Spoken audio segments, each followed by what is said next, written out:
OBD. What can we do with it? OBD and CAN, a brief introduction. Who am I?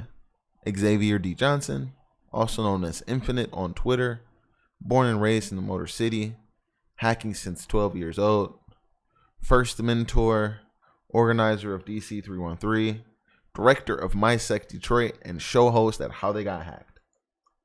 I'm going to be talking to you today about the history of OBD, the standardization of OBD-I and II, what data we can get from OBD-II, the architecture of CAN and OBD-II, and what can we do with it all. So starting off with the history of OBD, where did we get it? Well, the development and usage of OBD goes back to 1960s, and there were several organizations that set this groundwork. CARB, otherwise known as California Air Resources Board, SAE, or the Society of Automotive Engineers, ISO, International Organization for Standardization, and the EPA, Environmental Protection Agency, all worked together to develop OBD. OBD-I and II standardization. OBD standardization in the US started in the late 1980s after the 1988 SAE recommendation that called for a standard connector and set of diagnostics. In 1991, the state of California required all vehicles to have some sort of basic onboard diagnostics. This is what we refer to as OBD-I. 3 years later, in 1994, California mandated that all vehicles sold in the state starting in 1996 must have OBD as recommended by SAE. We now refer to this as OBD-II. In 1996, OBD-II became the mandatory for all cars manufactured or sold in the United States. OBD standardization around the world. In 2001, EOBD, the European version of OBD, became mandatory for all gasoline vehicles in the European Union.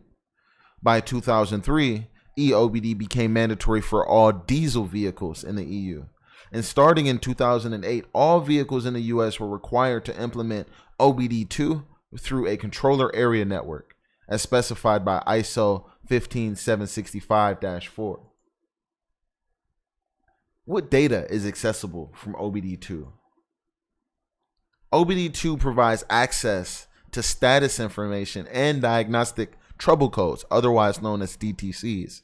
These include powertrain, these things, engine and transmission, emission control systems, as well as the vehicle identification number, calibration identification number, ignition counter, emissions control systems counter. Let's dig into the architecture of OBD-II and CAN. So OBD-II is a port that's usually located in the footwell of the driver's side of a car. It's been mandated in cars since 1996. OBD-II standard itself defines both the electrical interface and messages, primarily the DTCs, created to be used as a standard way for vehicles of any manufacturer to allow independent repair shops and dealers to test for emissions. OBD-II is a 16-pin connector port. Although only 9 pins are mandated by the standard itself, most vehicles include an additional connectivity such as GM LAN or Chrysler CCD. They are used at the dealership, for example, to update software on the ECUs, to perform additional software testing, or to troubleshoot problems specific to that vehicle's make and model. Aftermarket OBD-II. At first, only standard OBD-II connectors were able to read diagnostic information. Manufacturers have been able to, over the years, reverse engineer the communication architectures to enhance their own offerings. With the advent of inexpensive cellular, Wi-Fi, and Bluetooth components, aftermarket OBD-II manufacturers have expanded their products to include entirely new classes of services, such as pay-by-the-mile insurance, vehicle use tracking, and commercial fleet management. So what can we do with this? Way more than transmitting DTC. CAN controls, or controller area network, controls hundreds, if not thousands of sensors and ECUs that control everything from operating the vehicle, steering, accelerating, braking, all the way to infotainment and locking the doors. all this information is being passed over the CAN bus. The CAN bus is nothing more than a TCP-based packet switching network. This is the same stuff that you see on your day-to-day jobs in most organizations' IT infrastructure. The CAN protocol sends all this data to all the nodes on each given bus, and each CAN frame includes a destination address. Now, how do we attack it?